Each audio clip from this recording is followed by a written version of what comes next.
Alors j'ignore pourquoi, mais ces derniers temps, j'ai eu beaucoup de feedback de clients ou de personnes qui gravitent autour de moi, qui m'ont révélé pourquoi moi je respire le moi d'abord de façon constante, de façon fluide, de façon naturelle, de façon évidente. Pourquoi c'est sans effort pour moi? Pourquoi vraiment je suis le centre de ce moi d'abord, dans le sens où chez moi c'est pas un apprentissage, c'est pas un mantra qu'il faut que je me répète pour l'appliquer, c'est vraiment quelque chose que je respire, quoi. Et c'est vrai que j'étais souvent surprise d'observer que les personnes avec qui j'ai échangé sur ce sujet, qui m'interrogent sur ce sujet, qui sont inspirées par ce que j'incarne, etc. Suite à une conversation avec moi, par exemple, ils avaient envie d'expérimenter ces codes-là, mais que à chaque fois, en fait, ils faisaient un ping-pong avec le moi d'abord. C'est-à-dire que dans mon énergie ou sur un élan de connexion avec moi, ils allaient se reconnecter à eux-mêmes, toucher leur vérité, s'affirmer un moment. Ça pouvait produire vraiment des effets vraiment vertueux dans leur vie ou dans leur relation. Mais assez vite, ils en revenaient ensuite à leur schéma précédent, inscrit dans le compromis, le non-dit, la dilution du soi, le sacrifice, etc. Et très sincèrement, je me suis souvent demandé, mais pourquoi cette fréquence du moi d'abord, elle est si challenging à soutenir sur la durée, alors que pour moi, c'est la quitter qui me coûte. Encore une fois, ces feedbacks ces derniers temps m'ont vraiment donné des pistes. Et c'est ce que j'ai envie de déposer sur cet épisode. Je commencerai par dire que pour moi, le moi d'abord, ça n'a jamais été un droit, ni un luxe, ni quelque chose que je mérite après m'être suffisamment sacrifié. Donc ça, j'en ai déjà parlé sur d'autres épisodes, mais je le repose ici parce que c'est pas une permission que je me donne, c'est pas une revanche que je prends, et c'est pas non plus une compensation en mode j'ai bien donné là, je peux bien, c'est vrai, penser à moi un peu. Pour moi, il y a tout simplement pas d'autre voie viable. Parce que ce qui n'est pas aligné pour moi ne le sera pas plus si je prends la voie qui n'est pas alignée pour moi. Donc dès le départ, je vais pas m'engouffrer dans une voie qui n'est pas alignée pour moi. Parce que si elle n'est pas alignée au début, il n'y a pas de chance que tout d'un coup, elle devienne alignée au moment où je me suis compromis. Et parce que je crois pas qu'il soit juste que qui que ce soit désaligné en fait, ni moi ni l'autre. Alors déjà, une raison très simple de pas aller dans quelque chose qui n'est pas du moi d'abord, donc de pas aller dans du désalignement, dans du compromis ou du sacrifice, c'est que si je sens que ça va pas être juste pour moi, je sais déjà qu'il y aura une personne pour qui ce sera pas juste, à savoir moi. Donc comme je sais qu'il existe toujours un chemin pour lequel tout le monde y gagne, je sais déjà que c'est pas celui de mon désalignement. Donc déjà ça c'est tout bête, mais c'est très clair pour moi. Et je vis depuis cette vérité simple que si quelque chose n'est pas juste pour moi, alors ce ne sera jamais juste pour l'autre non plus. Je crois pas qu'on serve quelqu'un en lui offrant une présence qui n'est pas vraie, ou je crois pas qu'un compromis nourrisse une relation, ou je crois pas qu'un sacrifice élève qui que ce soit. Je crois que seule ma vérité peut nourrir l'âme de l'autre. Pour moi, la vérité, c'est le langage de nos âmes. Ils ne se nourrissent pas de nos faux semblants, de nos compromis, du fait qu'on prenne sur nous. Nos âmes se nourrissent de notre vérité intérieure profonde. Et par conséquent, nos âmes se nourrissent autant d'un vrai oui que d'un vrai non. C'est-à-dire que c'est la fréquence de vérité qui nourrit notre âme. C'est pas le fait, donc c'est pas la réponse. C'est pas qu'on lui dise oui ou qu'on lui dise non qui nourrit et expand notre âme. C'est qu'on lui dise la vérité. Donc si la vérité pour l'autre, c'est un non, si c'est ça qui est juste pour lui, c'est ça qui va nourrir mon âme. Par contre, si il me dit oui, parce que mon humain il attend un oui, mais que la vérité de l'autre c'est un non, ça ne va pas expandre mon âme. Moi, je crois tellement en la puissance des vrais noms, des noms sacrés. Parce qu'un vrai nom, un nom sacré, c'est en fait un oui à soi et c'est aussi un oui à l'intégrité de notre relation. Un oui à offrir notre vérité dans la relation. Un oui à voir l'autre dans sa puissance, à répondre à l'âme de l'autre et pas à son humain. Donc, derrière un non qui est vrai, il y a tellement de puissance. Et pourtant, moi aussi, je vis tous les jours des situations qui me demandent de choisir le courage du moi d'abord plutôt que la facilité de ce qui est attendu. C'est-à-dire que même si je vis depuis le moi d'abord, je ressens la tension, je ressens le moment de bascule où je pourrais choisir la réponse qui est attendue par l'humain de l'autre ou par les autres humains qui nous entourent, par les conventions. Et ça, je suis confrontée à ça comme tout le monde, à peu près tous les jours, et parfois dans des situations qui sont particulièrement émotionnellement challenging. Ces derniers mois, j'ai traversé une situation très confrontante avec l'une de mes amies d'enfance, une amitié de 25 ans. Et en fait, bon, je vais pas rentrer dans les détails, mais en gros, voilà, il y a un événement, l'été 2025, qui a fait émerger des non-dits sur lesquels j'ai réalisé que notre relation, elle reposait depuis maintenant quelques années. Et bon, après voilà, l'événement et la tension qui en a suivi, en fait, tout aurait pu reprendre comme avant. C'est-à-dire que elle est revenue vers moi un peu comme l'air de rien pour essayer de reprendre contact. Et j'ai bien senti que c'était ce qui était attendu de moi. Par elle, par nos amis en commun, par tout le monde en fait. Faire comme si de rien n'était, avancer, passer à autre chose. Et j'ai bien senti à ce moment-là la tentation d'aller dans la facilité quelque part. Parce que d'un point de vue extérieur, reprendre comme avant, ça aurait été perçu comme gentil, mature, raisonnable, ne pas faire d'histoire. Et en fait, mon humaine, elle aurait préféré éviter la friction, la tension, et puis la possibilité de perdre cette relation. Mais à l'intérieur de moi, j'avais reçu ma vérité. Et à partir de là, je pouvais pas l'ignorer, je pouvais pas la nier. Cette vérité, c'était que pour moi, je pouvais plus entretenir une relation basée sur des non-dits. C'était plus juste pour moi. Et donc, je l'ai dit en disant que j'étais complètement open pour continuer cette relation, mais que je demandais à ce qu'on puisse avoir une conversation de fond, à cœur ouvert, pour qu'on puisse vraiment parler de vérité à vérité. Et à date, ça n'a pas encore pu se faire.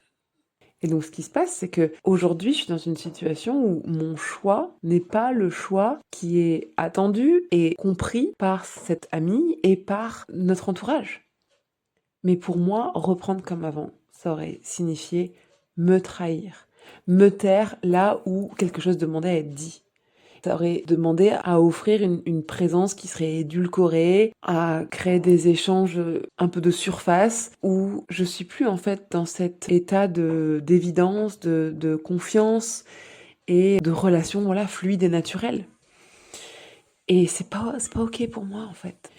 Et c'est là que le moi d'abord commence, pour moi. C'est au moment de ce choix-là.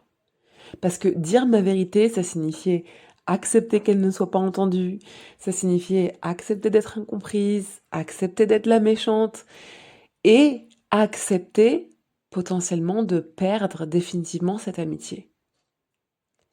Mais je crois pas une seconde qu'un compromis m'aurait servi et je crois pas une seconde qu'un sacrifice l'aurait servi elle. Et évidemment, je crois pas que ne pas être en intégrité aurait servi notre relation. Je crois profondément que ce qui fait réellement souffrir les autres, c'est pas que je fasse du moi d'abord, c'est la dépendance au sacrifice comme preuve d'amour. Ça, c'est destructeur. Le moi d'abord, tel que je le vis, c'est pas un arrangement pour moi-même. C'est réellement la plus belle offrande que je puisse offrir à l'autre. Parce qu'il me demande du courage, parce qu'il me demande de répondre à la fréquence et non à la matière. Pour moi, l'amour, c'est pas me nier et du coup, quelque part, offrir un mensonge à l'autre. Pour moi, l'amour, c'est lui offrir ma vérité. C'est ça mon langage de l'amour. C'est ma vérité. Donc je ne réponds pas à ce qui arrange, ni mon humaine, ni la sienne. Je réponds à ce qui est vrai. Et je réalise que c'est souvent pour ça que le moi d'abord ne tient pas dans le temps, en fait, chez les personnes qui juste, voilà, croisent mon univers, mais qui n'inversent pas le paradigme. C'est pas parce que le moi d'abord va trop loin, c'est parce qu'il est vécu, c'est parce qu'il est utilisé comme un droit à se prioriser au moment où on s'est trop donné. Il n'est pas vécu comme une offrande aux autres, comme une offrande de vérité. Parce que c'est jamais le fait de s'écouter qui pose problème. C'est l'espace depuis lequel on s'écoute. C'est la fréquence depuis laquelle on se choisit.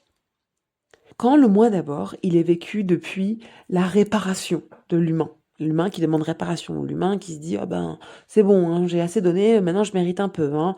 Bon allez, c'est à moi de me prioriser. Hein. Ah puis ils me doivent bien ça. Ah puis pour tout ce que j'ai donné, je peux bien faire un peu attention à moi d'abord. Quand c'est ce moi d'abord là qui est envisagé et réellement initié depuis cette énergie de réparation, depuis cette énergie de fausse justice, depuis cette énergie de séparation en fait, comme quoi c'est mon bien-être contre son bien-être et que on peut quand même un peu alterner, alors le moi d'abord devient conflictuel. Alors le moi d'abord ne produit absolument pas les vertus que moi je promets dans le moi d'abord que je prône. Mais quand il est vécu depuis la fréquence de l'amour, de la paix, depuis le courage de l'intégrité, depuis la dévotion à la vérité comme plus belle offrande au monde, le moi d'abord devient la plus haute forme d'altruisme. À partir de là, la vraie question c'est plus est-ce que j'ai le droit de me choisir ? Et pourtant je sais que c'est encore à partir de cette question qu'il y a des gens qui viennent dans mes univers. C'est « Ah, Marion, elle nous offre l'autorisation, la possibilité, elle nous montre qu'on peut se choisir. Ah, mais ouais, je me rends compte que j'ai le droit de me choisir.